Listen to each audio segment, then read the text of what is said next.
Hello there, my name is Ian, and welcome to my YouTube channel.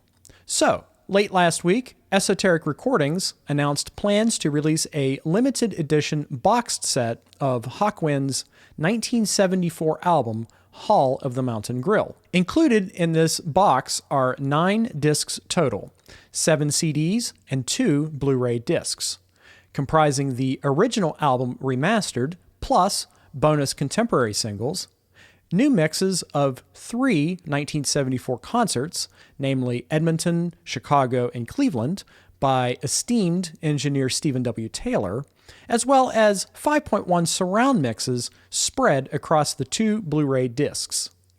On Blu-ray Disc 1, we have a surround up mix from Taylor of the Hall of the Mountain Grill album, while Blu-ray Disc 2 consists entirely of the 1999 Party Tour Cleveland 1974 concert, mixed from the original multi-track tapes. A certified psych, prog, space rock classic, and fan favorite, Hall of the Mountain Grill captures Hawkwind in a unique phase of their career.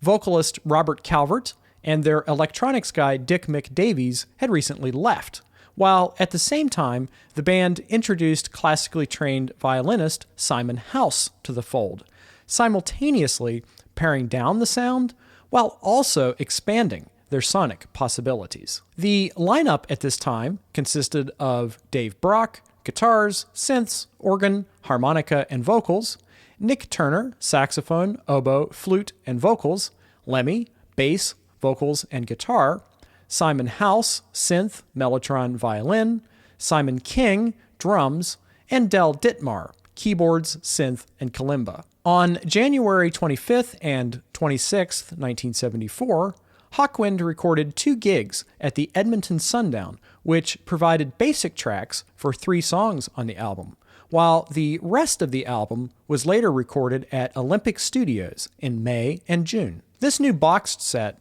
gives us the unreleased Edmonton Sundown performance, presumably a mix of the best performances from each night, plus 2 shows from the spring 1999 Party North American tour.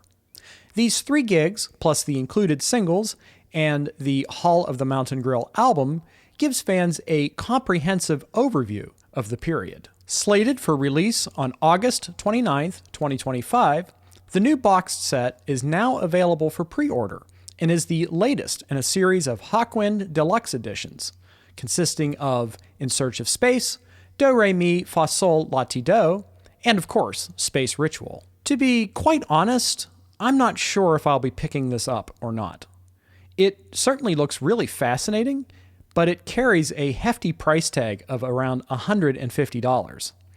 I'm also concerned about the recent trend toward presenting classic albums like this with 5.1 AI upmixes, in the cases where the original multitracks were lost. As engineer Stephen W. Taylor has said, this is not generative AI, but rather a useful tool for isolating frequencies and extracting stems from a stereo mixdown.